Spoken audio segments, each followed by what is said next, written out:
So Ross Lyon is the name that keeps emerging and keeps emerging and keeps emerging. A man who's consistently sort of said, well, no, I'm not in. I'm happy in the media and I'm happy and I don't want to go through a process. So, which is absolutely fine. I respect Rossi's. I go, okay, good. That means, because someone once said to me, if you're not 100%, if you're not 99.9% certain that you're going to coach, then you're not certain. And if that's where he's at, then absolutely I respect it. If it turns around now and they go, we're not going through a process, we're going after Ross Lyon, well, again, in a weird way, I respect someone would have the strength of convictions, go after your man and get him. Want to be the right one. Well, they're not going to go through a process because they're saying weeks, not months. So to do it in weeks, you couldn't form a panel and go through. Do you think they know who the coach? Yes. Do you think Yeah, it was known before the decision was made on Brett? 100% I do. And do you think it's Ross Lyon? Yes, I do. Now, I may be wrong, but that would be you can't even bet on, I'm not a punter, but you can't even bet. The markets aren't even open. Right. That's how short it is. So can he do the job? That is a legitimate question. And are they going back to the old St Kilda of the 2010s? Lenny Hayes is back. Revolt, Mark Robinson has spoken about perhaps his influence as a power broker and advising Andrew Basson and his love for Ross Lyon. Brendan Goddard's put his hand up to go back as an assistant coach. It feels very old 2010 St Kilda to me. How closely had you worked with Brett Ratten throughout this year? My contract with St Kilda, I had to spend 3 days a week roughly at the club. So pre-match preparation the day before, the preview of the game, implementation of the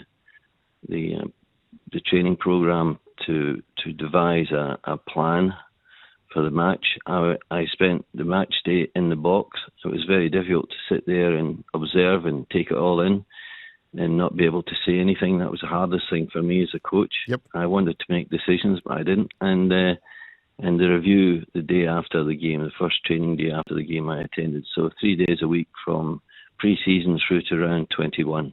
So that would have given you a pretty good insight into the coaching of Brett Ratten, you'd say? I would say that, yes. What did you observe? I observed a very, very good coach who had excellent relationship skills, who led through gaining respect through his leadership and his personality without installing fear of failure and fear through being an authoritarian. And sometimes I think board members consider softness, that as being soft. I consider it modern coaching. And his results really prove that. And despite what's been said, which amazes me, I think his results have been on track. If you consider Bomber Thompson's results in his first 3 years, 4 years actually, 12 wins, 9 wins, 11 wins, 7 wins in his fourth season. By the 8th season, he's won a grand final, wins it again in the 10th season. And Damien Hardwick's very similar story, 6, 8 and 10 wins in his first 3 seasons at the club. And then he went on to 2017, 19 and 23 grand finals successes. The difference is Geelong had Frank Costa in support of Bomber Thompson, and Richmond had Peggy O'Neill in support of Damien Hardwick. And to me, the board's got a lot to answer for. Well, given you're not contractually bound to them anymore, can you talk about Brett Ratten? What was he like as a coach? Because that blindsided everyone. Yeah, absolutely. He's the most caring, probably the most caring bloke I've ever met. He's such a genuine bloke, and I was certainly surprised when he was sacked. I suppose that our back end of the year didn't help him at all in regards to that, the whole the decision that played out. But yeah, I suppose we gave him a 2-year deal halfway through the year, and for it to finish up so quick, it was definitely a surprise because. Yeah, he's a great man. He cares a lot for his players, and everyone loved him at the club. That's interesting when you talk about his care for players, Jarrod, because when we spoke to Pete Ryan from The Age, we actually asked him on Friday what was the knock against Brett Ratten. And strangely, it was that he had too much of this strong connection with the players, probably wasn't stern enough with them. I mean, how does that sort of sit with you, that he's a caring coach and yet he's then criticised for not being strong and demanding of the players?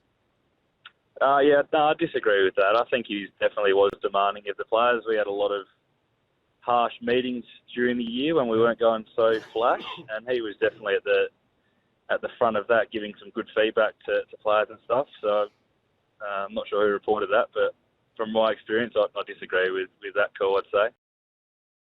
Saints have had a big week. We're just assuming Ross will get the job, and you're pretty confident in saying that. What will be Ross's first move? Because it is late to get the job. It's going to be the end of October.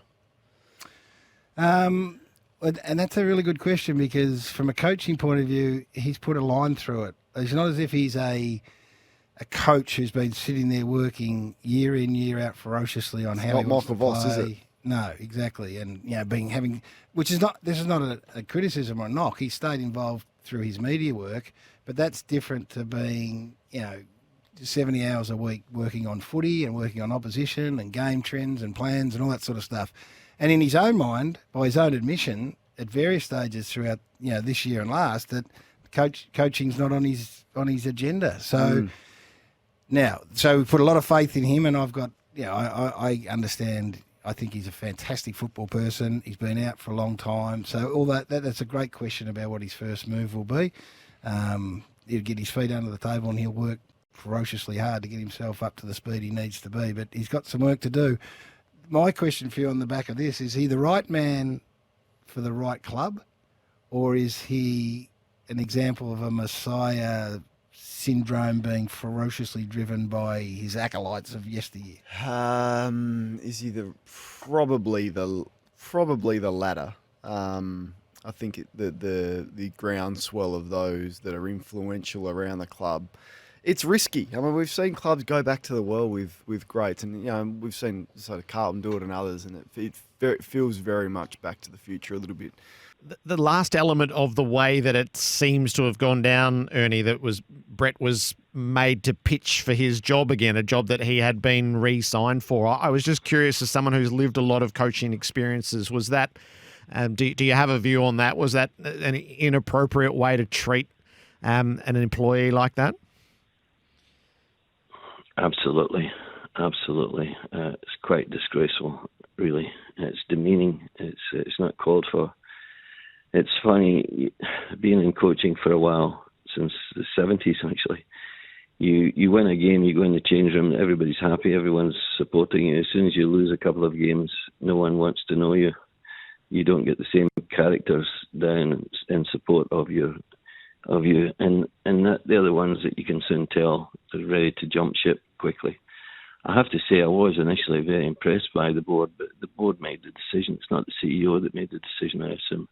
It all comes down to the board. So I found it a very disappointing. The whole behaviour and the way things were handled and who handled them is really very, very disappointing. Now, look, I think Ross has played it better. The last three positions, he's been playing it out in the media, where this time around it's now, Monday now? The information dropped on Thursday with the sacking of Brett Ratten, and he's kept to himself. I think he used his lawyer to answer some questions, and his lawyer spoke really well. Actually came across as if maybe Ross was really invested. But that wouldn't make St Kilda fans jump for joy about him joining their organisation as the next coach. You either want it or you don't, Ross. Come out and be strong and show some passion. Yep, I want it. I'm prepared to do whatever it takes to get that position, because that's how I feel about this football club. I couldn't quite get there a couple of times in grand finals. Now I want to get there and go forward. That should be the language. I would love to have seen that. And every supporter wants to see that. Now, he did answer the question with a big smirk on his face. So if you read between the lines with his body language, is yes, he is definitely going for it. If we know you're going for it, come out and be proud that you're in the mix to go for it, and say this would mean the world to you. You will change all the other jobs he's currently got in the property development world. I will leave that. I'll be fully focused on being the next coach for St Kilda Footy Club. I love the club. I want to come back. My name is in the hat. Put me in. I want it. And if you don't get it, well, then I think you know, don't you?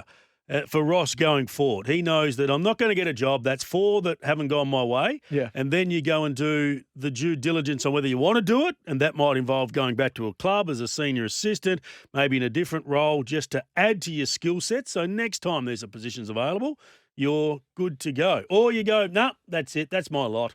I'm done. I'm going to keep doing what I'm doing in the media and property development. I mean, he's going to be box office. Jeff Walsh says that they haven't been relevant. They'll be relevant now. Is he doing it for the right reasons, Ross? Is he all in? I mean, he's never wanted to go through the process recently since leaving Fremantle. Doesn't feel like he's going to have to do that now. Is it the right move? Saints fans 0433 98 11 16. What it will do is make you relevant again. But how far he can take this list remains to be seen. Okay, so he's sitting at the press conference, the first one, and you're there. You're in the audience. What's your first question? So you have a think about that. I'm sitting there going, okay, I understand that you got burnt by Carlton badly. Then every time a job comes up, your name's mentioned, and every time you've batted it away, right? Why is this different then? Why is this opportunity different to Essendon, who are arguably better placed, or not better placed, a bigger club? I think that's fair to say, better resourced. Why is it different? Well, Carlton, we know they got nutted, but why is this one where you turn around and go, yeah, I will go and take the 4 hours? Because you'd have to say they're going to guarantee him the job. That he had no interest in a process, and that's fair enough. That's your choice. If you can look on your own, go back over your own history and reputation and go, well, yeah, I will, but you come after me and headhunt me, and then I'll be interested. So that appears to be the fundamental difference here.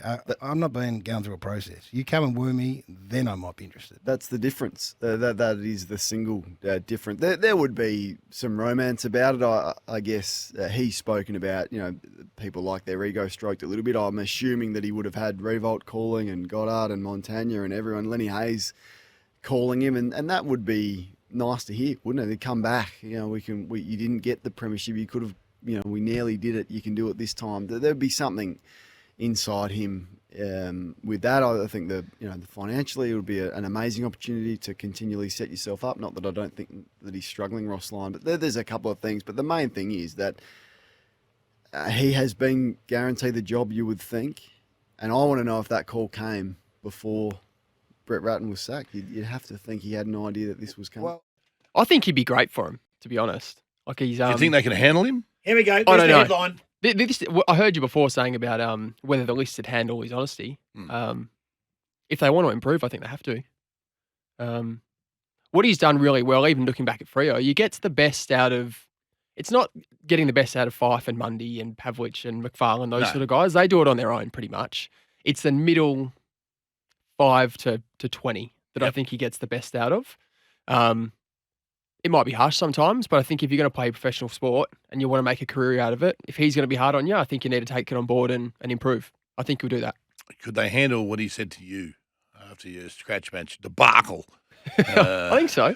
You need to. I got hit up after that incident in Adelaide, and then I probably played the best footy I'd play for the next 15 weeks. Yep. So whether it was on the back of that, I don't know, but it was. I didn't think it was too harsh. No.